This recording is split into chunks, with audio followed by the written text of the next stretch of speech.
Maseret Nedarim, résumé du Daf Mem Dalet. La Gemara ramène ici une braïta sur quelqu'un qui a rendu son champ Efker.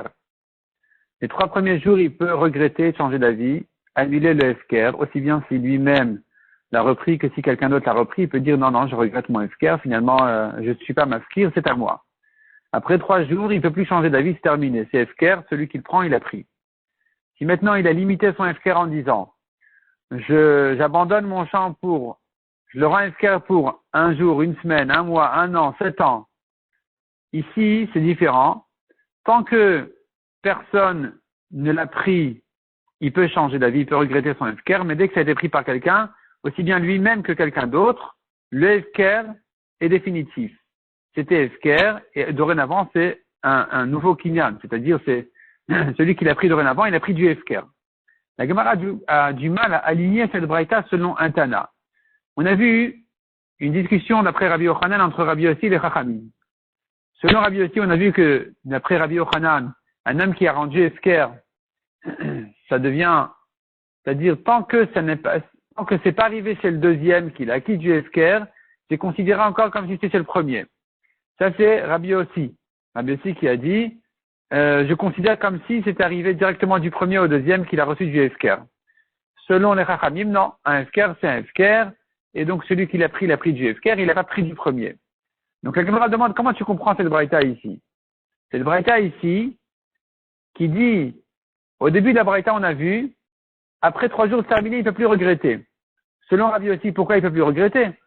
On devrait lui permettre de regretter même après 3 jours, puisque Rabbi Yossi a dit, c'est pas sorti du premier jusqu'à ce que c'est arrivé chez le deuxième. Et donc le début de la braïta ne se comprend que selon les Chachamim qui disent, un Efker c'est du sérieux, c'est du Efker, il ne peut plus regretter. C'est pour ça que dans les 3 jours encore, on dit il peut changer d'avis, comme on verra, mais mais après 3 jours, c'est terminé selon les Chachamim qui disent que c'est un Efker définitif. Donc le début de la braïta ne se comprend que selon les Chachamim qui disent il n'y a plus de regret après 3 jours.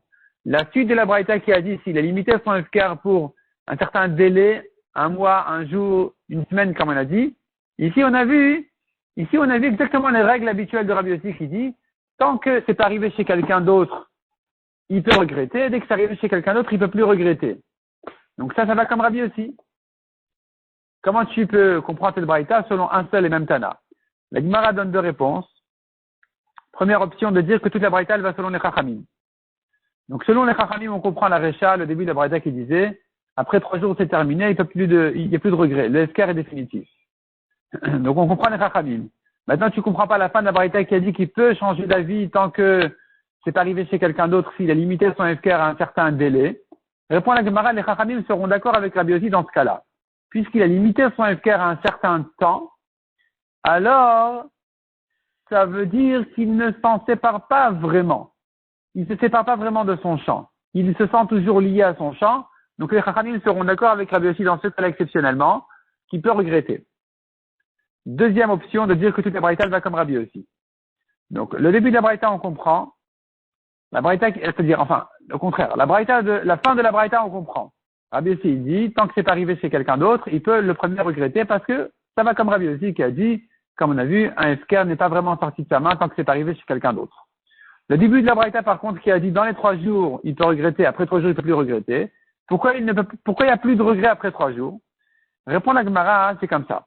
Dans les 3 jours, il peut regretter.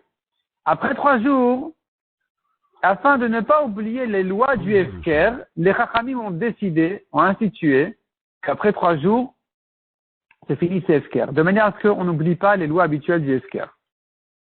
Et pourquoi dans ce cas-là, dans les 3 jours, il peut lui regretter? Là, il y a une raison spéciale.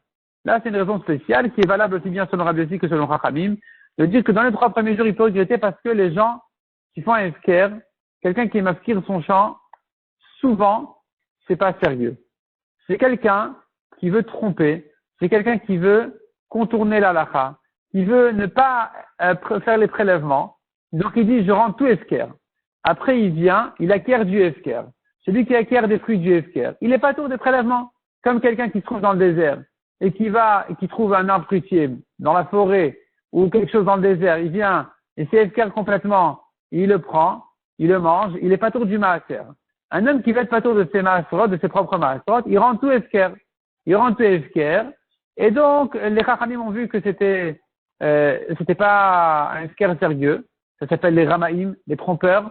Alors, on leur a dit, écoutez, dans les 3 jours, on sait bien que ton esker, c'est de l'amusement, ou bien tu veux t'en sortir avec tu veux t'amuser avec les halachot du maaser.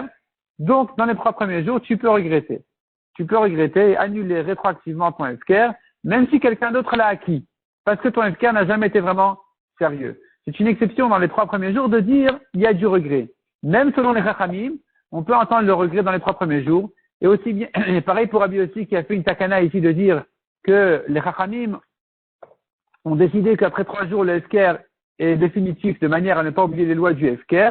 Cette takana-là, ils ne l'ont pas fait dans les 3 premiers jours de manière à cause des Ramaïm, comme on a dit, parce qu'il y a ceux qui ne sont pas sérieux dans leur esker, donc dans les 3 premiers jours, ils peuvent toujours regretter. Cependant, dit la Gemara, il faudra lui dire, écoute, quand tu fais tes maasrot, tu les fais que de cette récolte-là sur elle-même. Tu ne fais pas les prélèvements d'ici sur d'autres fruits, ni d'autres fruits sur ici. De manière à ne pas avoir de problème que un côté c'est chayav minatora, l'autre côté c'est chayav que midera banane, et un maaser de cette manière-là n'est pas bon. Donc tu ne fais les maasrot que d'ici sur ici, de manière à ne pas avoir de problème. La Gemara ramène encore une objection. Nous avons encore une braïta qui dit, celui qui fait qui rend toute sa vigne esker, et au matin, il vient et il va accueillir tous les raisins, il est patour du maaser. Il y a certaines mitzvot qu'il faut abandonner aux pauvres qu'il est chayav quand même, mais le maaser, il est patour. Pourquoi il est patour? Selon les chachamim, ça va, se comprend, il est patour parce qu'un esker, c'est du sérieux. Selon Rabbi aussi qui dit un esker, c'est pas sorti de ses mains tant que c'est pas arrivé chez quelqu'un d'autre. Pourquoi ici il est patour du maaser? C'est lui-même qui a accueilli, donc on devrait dire qu'il est chayav du maaser. Répond la Gemara, première réponse. Effectivement, ici, il s'agit, cette braïta-là, elle va comme les chachamim, mais pas comme Rabbi aussi. Deuxième réponse. La deuxième réponse est déjà dans le daf suivant, où la Gemara dit comme ça. Même Rabbi aussi est d'accord dans un esker qui se fait devant 3 personnes, que c'est un esker qui l'engage, un esker sérieux définitif, et donc il est pas tour du maaser. Donc il faudra dire que dans le cas de la vigne, il s'agit qu'il a rendu esker devant 3 personnes, et donc dans ce cas-là, effectivement, il est pas tour du maaser. Même d'après Rabbi aussi.